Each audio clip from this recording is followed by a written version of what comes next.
नमस्कार. Mahadev power blogs YouTube चॅनलमध्ये आपलं स्वागत आहे.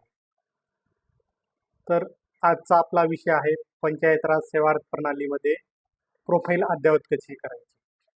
तर सध्या ग्रामविकास विभाग यांच्याकडून प्रोफाईल अद्ययावत करण्याबाबत आणि KYC करण्याबाबत जी आर निघालेला आहे. तर प्रथम कर्मचाऱ्याचं PAN card, Aadhaar card, mail ID, mobile number हे बंधनकारक आहे. तर सर्वप्रथम आपण प्रोफाईल कशी अद्ययावत करायची याबाबत मी तुम्हाला माहिती सांगणार आहे आणि त्यानंतर आपण 1-2-3 दिवसांनी KYC कशी करायची तो पण व्हिडिओ अपलोड करणार आहे. तर तुम्ही सर्वप्रथम लेवल 2 मध्ये लॉग इन करणार आहे. लेवल 2 मध्ये लॉग इन केल्यानंतर तुम्हाला आता डिस्प्ले आता येणार आहे की सर्व कर्मचाऱ्यांची KYC अनिवार्य आहे. पण KYC करायच्या पहिले आपल्याला प्रोफाईल अद्ययावत करणं आहे. त्यामध्ये सांगितलेल्या 4 गोष्टी पॅन, आधार, मोबाईल नंबर आणि ईमेल ID या तुम्हाला अपडेट करणं आहे. ह्या गोष्टी जर तुम्ही प्रोफाईलमध्ये अपडेट केल्या त्याच्यानंतर वेबसाईट लॉग इन केल्यानंतर सुरुवातीला काही इन्फॉर्मेशन विचारणार आहे. तर त्याच्यामध्ये ती इन्फॉर्मेशन तुम्हाला भरायची गरज पडणार नाही.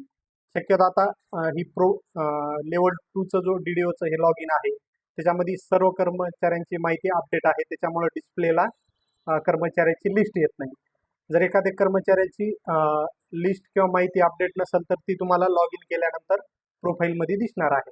तर यामध्ये आपण पाहूया की प्रोफाईल अद्ययावत कशी करायची. त्याच्यामध्ये वर्क लिस्टमध्ये जायचं, पेरोलमध्ये चेंजमध्ये चेंज डिटेल्स, चेंज परत पहा एकदा, चेंज आहे, चेंजमध्ये चेंज डिटेल्समध्ये गेलं तर तुम्हाला कर्मचाऱ्याची लिस्ट येईल. लिस्ट तुम्ही पाहू शकता किंवा इथं नाव पण टाकू शकता. इथं या ठिकाणी नाव टाकूया आपण. कर्मचारी या ठिकाणी सर्च झालेला आहे. तर याच्यावर टिक करायचं आहे. तर याच्यामध्ये जे लाल डॉट्स दिलेले आहेत, आता समजा आधार कार्ड आहे, इथं स्टारमध्ये दिलेलं आहे बघा, रेडमध्ये. तर ती माहिती तुम्हाला बंधनकारक आहे. ती माहिती तुम्ही सर्व भरून घ्यायची व्यवस्थित, म्हणजे जेणेकरून प्रोफाईलमध्ये तुम्हाला अडचण येणार नाही.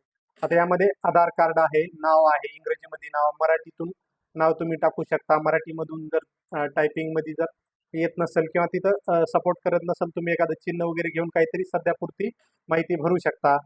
त्याच्यानंतर जेंडर नंतर मॅरिटल स्टेटस, जन्मतारीख आणि यानंतर डिस्ट्रिक्ट वगैरे, कॉन्टॅक्ट नंबर आहे या ठिकाणी, ईमेल ID आणि पॅन क्रमांक, मोबाईल नंबर, ह्या गोष्टी तुम्हाला एम्प्लॉई डिटेल्स टॅबमध्ये भरणं आहे. त्यानंतर डिपार्टमेंट डिटेल्समध्ये तुम्हाला जाणं आहे. तुम्ही जर फक्त मोबाईल नंबर आणि इतर माहिती अद्ययावत करून पुढे जर पाठविली तर कर्मचाऱ्याचे बेसिक चेंज होऊन जातील. तर ते तुम्हाला बिल जनरेट केलं तर कुणी नाही पाहिलं तर तुमचे वेतन देयक जे आहे त्याच्यामध्ये चुका वगैरे होऊ शकतात. त्याच्यामुळं जो मागच्या महिन्याचा आपण वेतन दिलेलं आहे त्या वेतनाप्रमाणे आपल्याला डिपार्टमेंट डिटेल्समध्ये त्यांचं 7th पे, डेसिग्नेशन, पे स्केल आणि 7th पे नुसार बेसिक वगैरे काय आहे ती पण माहिती भरून घ्यायची आहे तुम्हाला. त्यानंतर DCPS मध्ये बँक अकाउंटमध्ये जर काही अपडेट असेल, अद्ययावत असेल तर ती पण माहिती तुम्हाला भरून घ्यायची आहे. त्या ठिकाणी तुम्ही बँक सिलेक्ट केल्यानंतर इथं ब्रँचसाठी तुम्हाला लिस्ट वगैरे येते, त्यामध्ये तुम्हाला.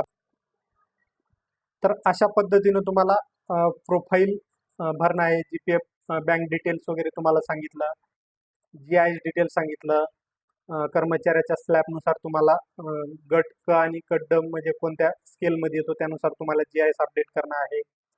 त्यानंतर DCPS नॉमिनी भरणं आहे. फोटो आणि सिग्नेचर जर सध्या असेल तर अपलोड करा, पण कंपल्सरी नाही आहे, तुम्ही नंतर पण ते अपलोड करू शकता. हे सगळं भरल्यानंतर तुम्हाला ऑफिसचं अथॉरिटी लेटर इथं टाकणं आहे, लेटरची डेट आणि रिमार्क वगैरे. अशा पद्धतीनं तुम्हाला प्रोफाईल अद्ययावत करणं आहे आणि सेव्ह अँड फॉरवर्ड करणं आहे, जे की तुमच्या लेवल 2ला जाईल. लेवल 2 वाले अप्रूव्ह दिल्यानंतर सगळी माहिती तुम्हाला लेवल 1ला रिफ्लेक्ट होईल. तर अशा पद्धतीने तुम्हाला प्रोफाईल अपडेट करून घेणं आहे, कारण की KYC करण्यासाठी प्रोफाईल अपडेट करणं खूप आवश्यक आहे. त्याच्यानुसारच तुमची KYC होणार आहे, कारण की बँक आणि IFSC कोड ज्या बँकेमध्ये असणार आहे त्याच्यानुसार तुम्हाला KYC करणं आहे. आणि KYCच्या बाबतीत आपण एक स्वतंत्र व्हिडिओ बनवूया. त्या व्हिडिओमध्ये KYC कशा पद्धतीनं करायची याविषयी मी तुम्हाला माहिती देणार आहे. धन्यवाद.